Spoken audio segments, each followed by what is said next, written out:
You know, when people ask, "Why did you two break up?" They usually expect a simple answer, something easy. Maybe we argued too much, or we just grew apart. But the truth, the real reason we broke up was much deeper. We broke up because love alone wasn't enough. We thought feelings could carry us, but relationships don't survive on feelings. They survive on habits, on respect, on showing up when it's inconvenient. And we stopped doing that. We broke up because we started keeping score instead of building trust. Every fight became about who was right, not what was right for us. Every silence was louder than words. Slowly, we stopped being a team. We broke up because we both thought the other person would just get it. That somehow, they would know what we needed without us saying it. But mine, reading is not communication, and assumptions are the slowest way to kill connection. And the hardest truth, we broke up because we stopped choosing each other. Daily. That's the secret most people don't realize. Love isn't a one-time decision you made on a first date or at an anniversary dinner. It's a choice you renew every single day. And when you stop choosing, that's when it ends. So yes, we broke up. But don't confuse an ending with failure. Sometimes the breakup is the breakthrough. Sometimes letting go is the bravest way to say, "I deserve better." You deserve better, we both deserve growth, and if you're listening right now, stuck in the same cycle, remember this. You don't need to explain your breakup in one neat sentence. You just need to know the truth. Because when you finally admit the real reason, it stops being the end of a story and starts being the beginning of your freedom. Love feels magical in the beginning. The rush of excitement, the late night conversations, the butterflies when their name pops up on your phone. It can feel like you've finally found something unshakable, and that's where so many of us get it wrong. We start to believe that love itself is the glue, that as long as the feelings are there, the relationship will last. But feelings alone are fragile. They change. They fade when life gets busy, when stress takes over, or when comfort turns into neglect. The truth is, love isn't enough to hold two people together unless it's supported by habits, actions, and a commitment to show up even on the hard days. Think about it. How many couples have you seen who clearly love each other but can't seem to make it work? It's not because they don't feel, it's because they don't follow through. A relationship thrives on the boring, unglamorous stuff. The way you listen even when you're tired. The way you put the phone down and look your partner in the eye. The way you remember their little preferences not because you have to, but because it matters to them. Love is the spark, but consistency is the oxygen. Without it, the fire burns out. When we broke up, I realized we had mistaken passion for partnership. We had the chemistry, no doubt. But chemistry can't pay the bills, can't handle disagreements, can't carry you through sickness or stress. What actually sustains a relationship are the daily choices, respecting boundaries, apologizing when you're wrong, forgiving when you'd rather hold a grudge, and showing care in small, repeated ways. You don't build trust with grand gestures once in a while. You build it in the everyday moments when no one is watching.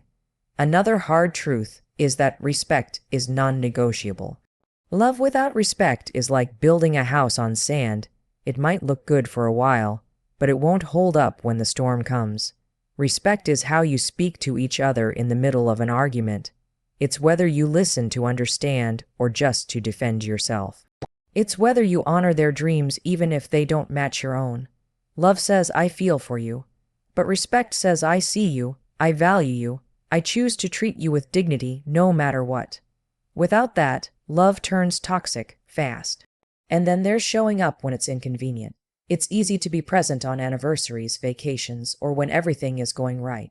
But what about when your partner is cranky, when the bills are piling up, when you've had a long day and you'd rather check out?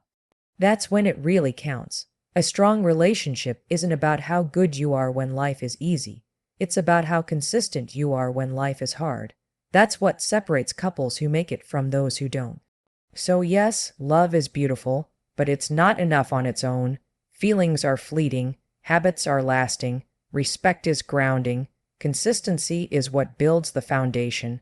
Without those, the strongest love story can still end. In any relationship, conflict is inevitable. Two people with different upbringings, perspectives, and personalities will clash at some point. That's normal. What matters is not whether you fight, but how you fight. The problem comes when love turns into a scoreboard. When every disagreement becomes a battle to prove who's smarter, who's stronger, or who's right, instead of focusing on what's best for both. This habit doesn't just damage communication, it slowly erodes the foundation of trust. A relationship is not supposed to feel like a courtroom where one person wins and the other loses. It's supposed to feel like a team working together to solve the same problem. Keeping score sounds like this: I did the dishes yesterday, so why didn't you? Or I supported you in your crisis, but where were you when I needed help? These may sound like small grievances, but over time they add up. They turn love into a transaction, something conditional, something that must be earned with points and favors. Instead of giving from a place of care, you start giving to gain leverage. And once that mindset takes over, intimacy fades. You're no longer partners. You're opponents keeping tallies in an invisible game. This way of thinking is dangerous because it shifts the purpose of the relationship. Instead of focusing on connection and growth, you become obsessed with fairness. But fairness doesn't always equal love. There will be days when one partner carries more weight, when one person sacrifices more, when one shows up while the other falters. That's part of the rhythm of relationship. Sometimes you give more, sometimes you receive more. When you truly trust each other, you stop worrying about balance in every single moment because you know it evens out over time. The irony is that people keep score because they feel unseen or unappreciated. They use points to measure worth. If I prove how much I've done, maybe you'll finally recognize it. But here's the truth: keeping score rarely earns recognition. Instead, it breeds resentment. The more you point out what you've done, the less genuine it feels. Gratitude loses its warmth when it's demanded. Trust gets replaced with obligation. And soon, you're no longer fighting for each other. You're fighting against each other. Shifting away from scorekeeping requires a new perspective. We win or lose together. The relationship is the priority, not the ego. When conflict arises, instead of asking, "How do I prove I'm right?" ask, "What solution strengthens us as a couple?" Instead of counting favors, start acknowledging effort freely. A simple thank you can go a long way. Validation doesn't weaken your position, it builds a bridge. And when both people feel safe, valued, and heard, the need to keep score disappears naturally. A strong relationship is not about perfect equality at every turn, it's about equity, balance over time, and the belief that you're both committed to the same outcome. When you stop keeping score, you free yourselves from the constant competition, and you return to what matters most: connection, partnership, and love that doesn't need tally marks to prove it exists. One of the most silent killers of relationships is assumption. It sneaks in quietly, almost invisibly, and before you realize it, the bond starts to weaken. Assumptions happen when we expect our partner to know what we're thinking, what we need, or how we feel, without us ever saying it out loud. It feels romantic in the beginning to think someone can just know, but over time, it becomes a dangerous game of mind reading, and mind reading almost always leads to disappointment. Think about it. How many times have you felt hurt because your partner didn't respond the way you hoped? Maybe you wanted comfort but got advice instead. Maybe you wanted space but they kept pushing. The problem wasn't that they didn't care, it's that they didn't know. You assumed they could see into your heart, when in reality, they were guessing. And when people guess, they get it wrong. Those little misunderstandings pile up until frustration replaces patience. Assumptions also breed resentment. When you don't speak your needs, you still expect them to be met. And when they aren't, you feel neglected, even though you never gave your partner a chance to succeed. It's like setting them up for failure and then blaming them for not passing a test they didn't even know they were taking. Over time, this resentment grows into distance. You stop asking for what you want, they stop trying because nothing seems to work, and both of you feel unappreciated. The silence between you becomes louder than words ever could be. Another layer of assumptions comes from unspoken expectations about roles, responsibilities, and values. Maybe you assume your partner will handle finances a certain way, or that they'll naturally share your idea of family, or that they'll express love the same way you do. When reality doesn't match the picture in your head, you feel betrayed, even though you never communicated that picture in the first place. Expectations are not the problem. Unspoken expectations are. The antidote is simple but uncomfortable: communication. Saying out loud what you need feels vulnerable. It requires you to risk rejection or judgment, but vulnerability is the only way to create understanding.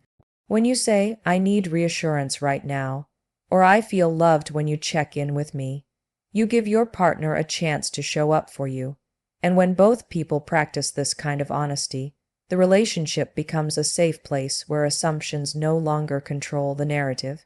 It's also important to ask, not just tell. Curiosity is the opposite of assumption. Instead of believing you know why your partner is upset, ask them. Instead of assuming they don't care, ask what's going on for them. Simple questions like, "What do you need right now?" or "How can I support you?" prevent 1,000 small misunderstandings from turning into walls between you. Love doesn't require mind reading, it requires clarity. It requires effort to replace silent expectations with spoken truth. And while it may not feel as magical as assuming your partner always knows, it's far more powerful. Because when you stop letting assumptions dictate your relationship, you create space for real connection, the kind that lasts. A relationship doesn't end the day someone stops saying "I love you." It ends the day someone stops showing it. Love isn't a one-time promise sealed on an anniversary or a wedding day. It's a daily decision, renewed every morning when you wake up and choose your partner again. That choice is not always easy because real life has a way of testing you.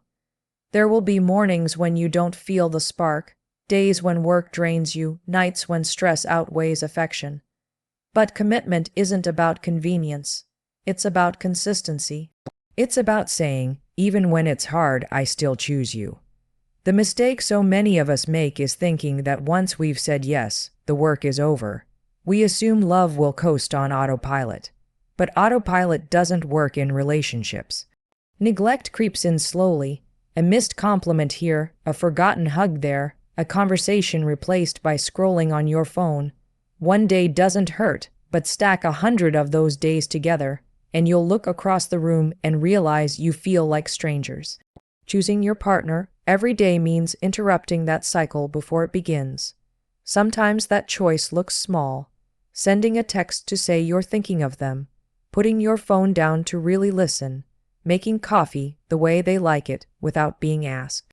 Other times it looks bigger: staying in when they're struggling, showing up for a tough conversation, forgiving when it would be easier to stay angry. These choices aren't dramatic, but they matter more than grand gestures. Flowers fade, vacations end. Daily acts of care build a foundation that lasts. Choosing your partner every day also means choosing to see them fully, the good and the flawed. It's easy to love when everything is exciting, when they're at their best. The test is whether you can love them when they are at their worst. That doesn't mean tolerating disrespect or toxicity. It means recognizing that imperfection is part of humanity. Choosing them means reminding yourself why you started in the first place, and giving them grace when life gets messy. And here's the thing: the choice goes both ways. When both people wake up and consciously decide, "I choose you again today," the relationship becomes unshakable, not because it's perfect, but because it's intentional. Even when arguments happen, even when seasons change, there's a shared commitment to keep showing up. That creates safety, that creates trust. It's knowing deep down that no matter what, they won't stop picking you and you won't stop picking them. At the end of the day, love is not sustained by feelings that come and go. It's sustained by 1,000 little choices stacked over time. Choosing your partner isn't about fireworks, it's about faithfulness. It's about waking up tomorrow and the day after and the day after that and saying, "I'm still here, I still choose you." A breakup feels like the end of the world when you're in the middle of it. Your chest feels heavy, your thoughts keep looping back to what went wrong, and every place you go seems to remind you of them. It's easy to label it as failure, to believe you wasted your time or that you weren't good enough. But what if the ending isn't failure at all? What if the breakup is actually the break through you didn't know you needed? Sometimes we stay in relationships long after they've stopped serving us because comfort feels safer than change. We tell ourselves, maybe it'll get better. Or at least I'm not alone. But deep down, we know we've stopped growing. We know the love we once had has turned into routine, into resentment, into something less than we deserve. The breakup, painful as it is, rips us out of that comfort zone and forces us to face the truth. We can't keep living small just because we're afraid of being alone. Breakups are teachers. They reveal patterns we couldn't see when we were blinded by love. They show us where we settled, where we ignored red flags, where we abandoned our own needs just to keep the peace. In the silence after a relationship ends, you finally have space to hear your own voice again. You rediscover the things you love, the dreams you put on hold, the parts of yourself that got lost while you were trying to hold it all together. That's not failure, that's freedom. A breakup can also reset your standards. Once you've experienced what doesn't work, you become clearer about what you need. You learn to recognize the difference between attention and respect, between attraction and true connection. The next time around, you won't confuse bare minimum effort for love. You won't silence your needs out of fear. You'll walk in with stronger boundaries, deeper self-awareness, and a better understanding of what kind of partner you want to be and what kind of partner you deserve. And sometimes the breakthrough is simply realizing that you can survive. The pain feels unbearable at first, but day by day, you get stronger. You start to see that heartbreak doesn't destroy you. It builds resilience. It teaches you that your worth was never tied to another person's choice to stay or leave. The breakup strips away the illusion that you need someone else to be whole. And in that raw, honest space, you discover your own strength. So yes, the relationship ended. Yes, it hurts, but the ending is not the end of you. It's the beginning of a new chapter where you get to rebuild, redefine, and rise higher than before. Sometimes walking away is not about giving up, it's about leveling up. And one day, when you look back, you'll realize the breakup wasn't your downfall.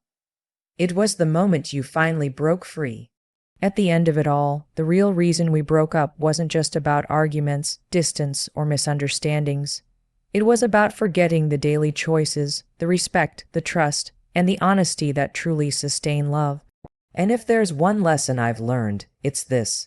Endings are not failures, they're openings. They teach us what love really requires and push us toward becoming stronger, wiser, and more intentional in the relationships we choose next. Thank you for listening, for holding space for this truth, and for reminding me that sometimes the most painful endings lead to the most powerful beginnings.